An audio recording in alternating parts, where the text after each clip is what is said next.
Burnout can really reduce your productivity. It can zap your energy and it can make you feel cynical or detached from your work and life. Hi there, and a warm welcome to the Habit Nerd podcast. I'm Dr. Bree Hearn, host and general nerd about all things habits. Over my 20 plus years working as a writer, educator, researcher, keynote speaker, and coach, I've realized that habits influence everything from our health to our productivity and even our relationships. It was Aristotle, in fact, who said we become what we repeatedly do. On this podcast, you'll learn from inspiring experts as they share the habits and systems that help them live happily, healthily, and to achieve enormous success in their chosen fields. Thanks for being here. I do hope that you enjoy the episode.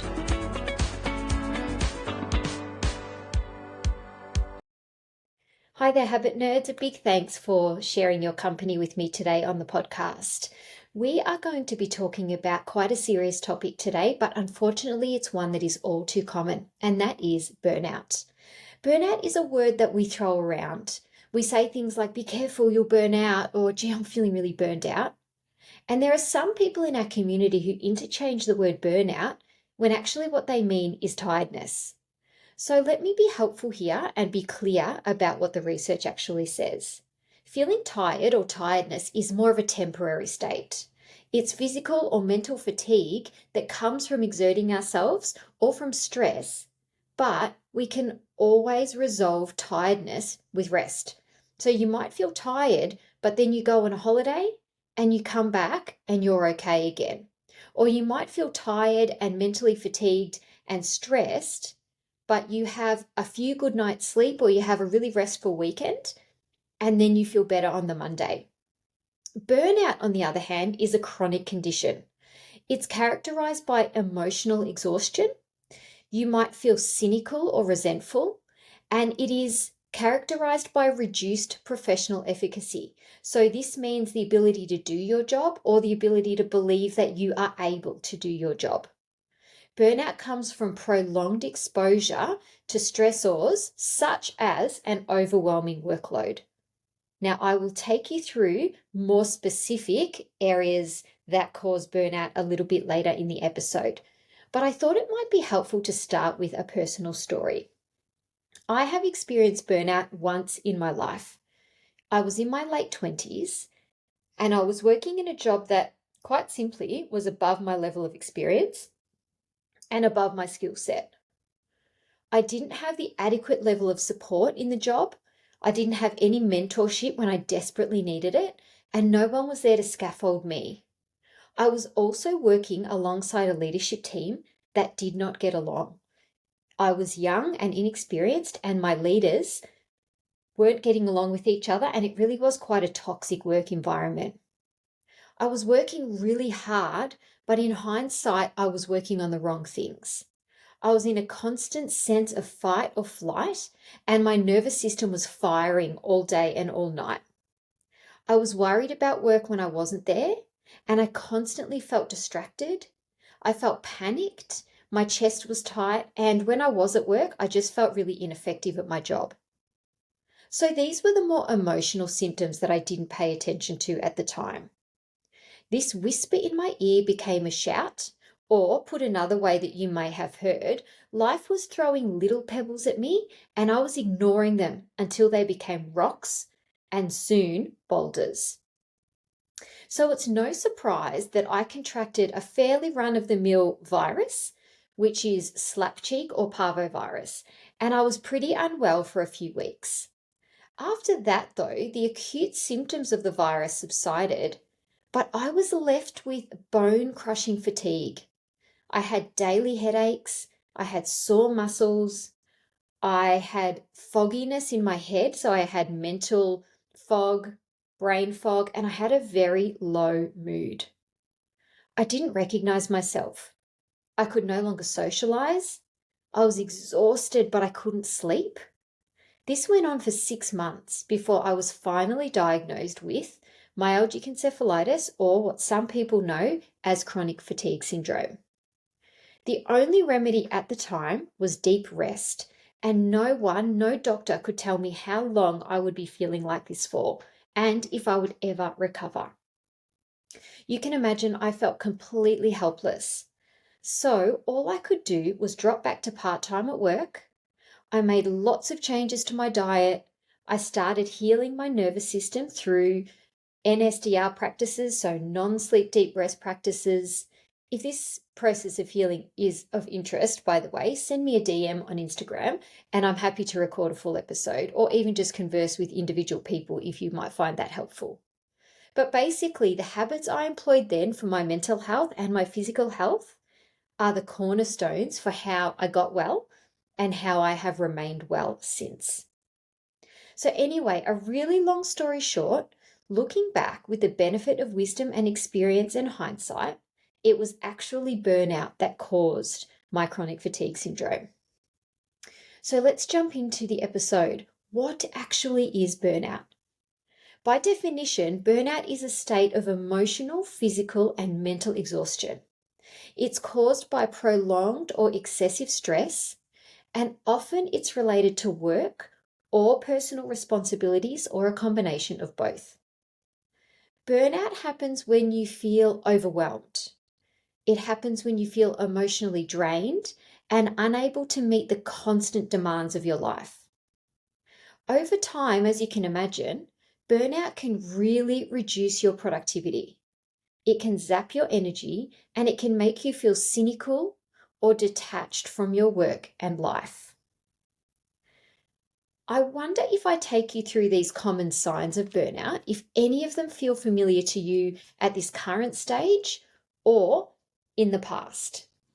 Physical symptoms of burnout are things like fatigue, headaches, insomnia, so not being able to sleep, and a weakened immune system. So this is getting sick often and finding it difficult to get over those common colds and flus, for example. The emotional symptoms of burnout are things like irritability, so just getting annoyed all the time, anxiety, a lack of motivation, not being interested or excited by the things that you used to be, and really common is a feeling of helplessness. You just cannot see your way out of it. You just don't know what to do to help yourself. And then the behavioral symptoms are things like withdrawing from your responsibilities, procrastinating, and neglecting your own self-care. So I wonder if any of these causes of burnout are something that you habit nerds need to pay attention to so that you reduce the risk of becoming burned out. If we're talking about work, burnout is caused by a heavy workload, a lack of control, a toxic work environment, and a lack of recognition for the work that you do. So those four things were absolutely what I was experiencing in my late 20s in the job that I was doing that caused my burnout. The workload was unsustainable, but I didn't have any control over it. I wasn't being recognized for the work that I was doing. And as I said, the people at my place of work who weren't getting along with each other was really adding to a toxic work environment. You might recognize some causes of burnout from a lifestyle point of view.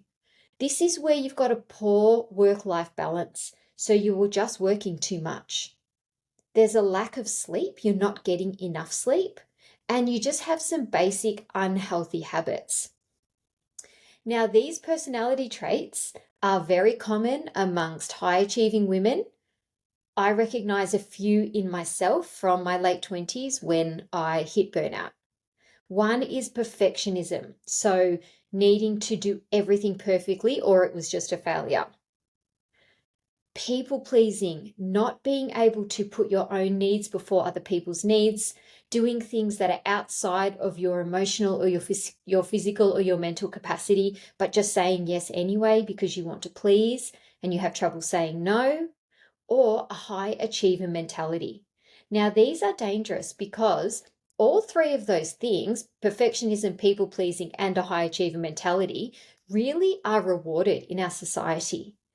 You are seen as someone really competent and able to be relied upon, and be able to do an excellent job of things and be able to achieve high and, great accolades in your chosen field if you have those personality traits.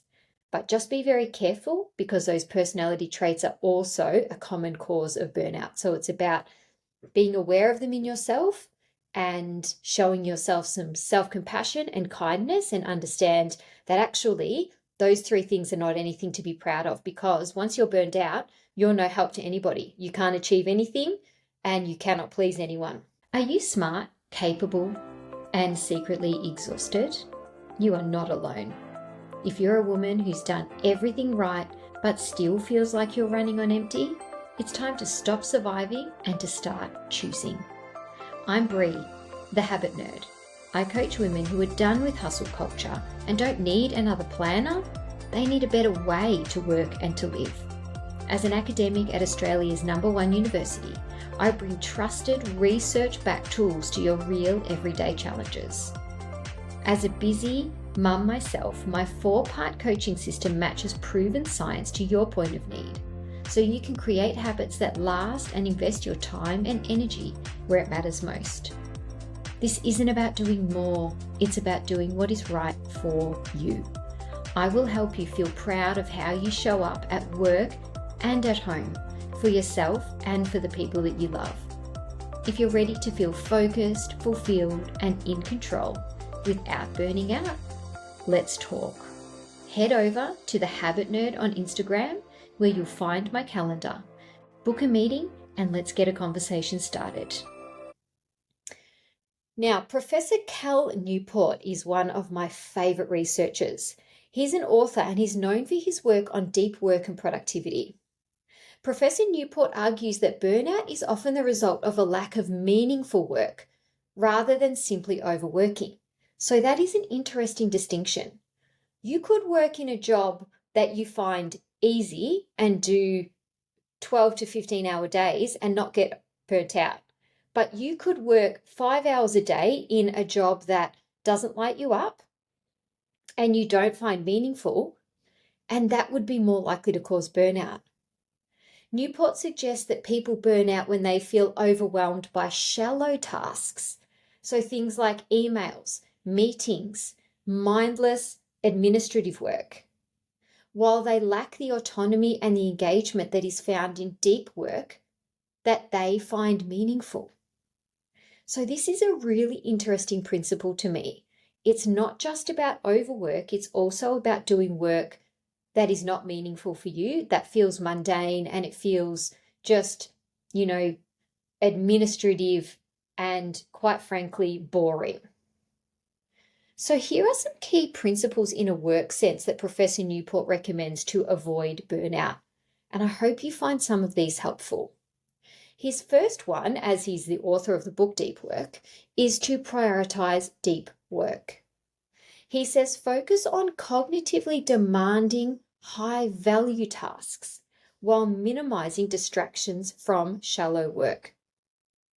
So you might apply this by setting aside 1 to 3 hours of uninterrupted time each day for what you deem your most important, most high-value tasks. Use time blocking. So this is where you plan your day in advance and you schedule deep work in specific slots on your calendar. And another thing you can do to prioritize deep, meaningful work is to do your best to eliminate distractions. So put your phone on silent. You can use apps like Freedom or Cold Turkey to block distractions. I personally use the Forest app on my phone because when I'm using Forest, I need to focus for 25 minutes before I get a 5-minute break. And if I touch my phone in that time, it kills a tree. So that works for me. Now, another thing that Professor Newport recommends to avoid burnout is to limit shallow work. So this is about reducing excessive emails. Reduce meetings if you don't have to be there, and reduce the administrative tasks that don't contribute to meaningful progress. So how to go about this is you identify what the low-value tasks are. So they might be things like emails, having meetings. Batch them into specific time slots in your day. So let's not kid ourselves that we can just not reply to emails or not go to the meetings that we're invited to, but batch them into the times that don't distract you from your deep work. And I know for myself, I prefer to do email mid-morning after I've had a couple of hours deep work time and late in the afternoon. Sometimes after my children have gone to bed, I'll even get my email out and just smash through half an hour just to get through the final ones for the day. It's not that I don't do it, but I don't let it take away from my deep work. Set yourself some rules for emails, so things like only checking it twice a day, or use an autoresponder to manage expectations. So really clever to be able to give general responses if that helps in your work, or to do things like, I will endeavor to respond to your email within 12 hours or 24 hours, for example, so that you're not setting yourself up for unrealistic expectations. And if you can, reduce unnecessary meetings. And if it is possible, ask for an agenda to the meeting before you agree to attend. So that way you can decide whether you need to attend the meeting and whether what is happening at the meeting you could catch up on via recording, or you could communicate via email with someone, for example. So just an example, instead of checking your emails all day or having them open all day, maybe you could set 2 30-minute slots at 10 a.m. and 4 p.m., just as a suggestion. Now, the third thing that Professor Newport suggests is to create clear work and life boundaries. This is about establishing really strict rules about when work starts and when it ends to prevent work from spilling into your personal time. Because remember, I said earlier, blurring of the work-life boundaries and a work-life balance that is not working for you is one of the main causes of burnout. How to apply this? Define for yourself strict work start and work end hours and do your best to stick to them. Have what's known as a shutdown or a close down ritual at the end of the day. That might be that you review your tasks, you plan for the next day, and you even, like Cal Newport says, you say things like shut down, complete. I know myself, my shutdown ritual is to get changed out of my work clothes as a clear signal that I'm now fully out of work mode. Another thing you can do is be very clear and separate your work and your personal spaces. So that's things like avoid working in bed or avoid working on the couch. An example would be if your workday ends at 6 p.m, shut your laptop, put away your work materials, and maybe you can do a short walk or a relaxation routine to transition into personal time. Now, the fourth thing that Cal Newport suggests to avoid burnout is to embrace what he calls slow productivity. He's recently been advocating for this slow productivity movement, and it might feel a little bit uncomfortable at first. But slow productivity means working at a sustainable pace, focusing on high quality output rather than sheer volume. It's about having an acceptance that we maybe have 3 or 4 hours of capacity for deep, important work each day. So once we have admitted that to ourselves, it's better to work more slowly and intentionally on the important things than try and juggle too many and do a subpar job or not get much completed at all. So how to apply this is to focus on what is quality over quantity. Reduce your task list to 2 or 3 really important things per day. Try your best to say no to unnecessary commitments. Every yes, habit nerds, is a no to something else. So every time I agree to do a task for someone or a favor for somebody, I think about what that is causing a no for. And that helps me be really clear about what is an unnecessary commitment. And try and work at what we would call a sustainable pace. So avoid urgency culture. An example would be, instead of rushing to write 5 blog posts in 1 week, Aim for one high quality post that provides real value for your audience. Now, another thing that Cal Newport would describe as important to avoid burnout is to develop autonomy in work. Because as I said earlier, having control over the type of work you do and your schedule can help prevent feelings of burnout. How to apply is you can identify areas where you can take control of your schedule. If you work in an office, maybe you could negotiate more focused work time and let your colleagues know what strategies you have in place so that you can't be interrupted. And reduce reliance on constant communication. So set office hours for when colleagues can interrupt you, turn your email off, for example. Once you feel like you have some autonomy in your work and some agency, you will enjoy the work more. It will reduce the feeling of resentment. And remember, feeling like you have some say over the way you work is really important when we are talking about our self-efficacy to do a good job and therefore avoid burnout. An example would be if you're a freelancer, you could block off client-free hours where you focus only on deep work. If you're a teacher, maybe you could reflect on the creativity of planning lessons that will really impact your students. If you're in healthcare, where you can have autonomy might be in the patient relationships, for example. So it's about where can you take some control over your work, and that feeling of autonomy is really important. Now, another thing, habit nerds, is to take intentional breaks. This is where we need to avoid constantly checking work-related messages and actually allow your brain a full rest time to recharge. How you can apply this is schedule yourself real breaks. So this is where you go outside, you might stretch, you might meditate. It's away from your phone, away from your computer, away from anything that would be work related. Now follow the 50-10 or 90-20 rule, which means 50 minutes work, 10 minutes break, or 90 minutes work, 20 minutes break. And avoid checking your phone or your email during breaks. Do something that is truly refreshing. An example would be, after an intense work session, go for a 10-minute walk instead of scrolling social media. Now, the final thing that Cal Newport talks about to avoid burnout is this idea of cultivating craftsmanship. He says that engaging deeply in work that challenges you and helps you grow can make work more fulfilling and reduce the emotional exhaustion that leads to burnout.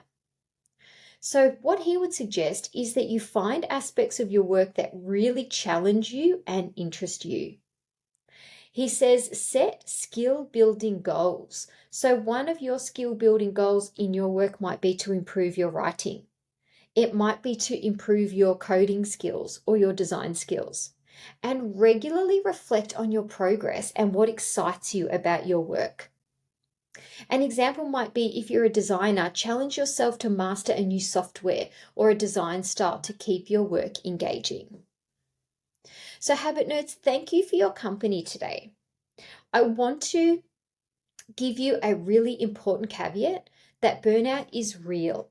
It is more than tiredness, and it can have major health and psychological ramifications.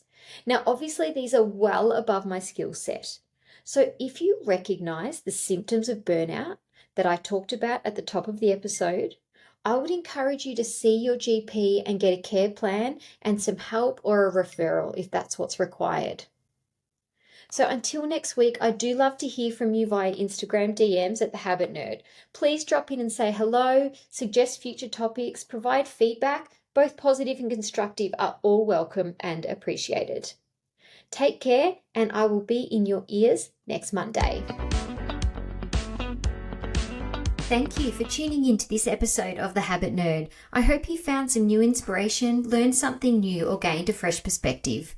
If you did enjoy the episode, I would be really grateful if you could please leave a 5-star review, as it helps the show get in the ears of new listeners, plus it should only take you 5 seconds. If you're keen for more tips and insights, then head over to Instagram and follow Habit Nerd.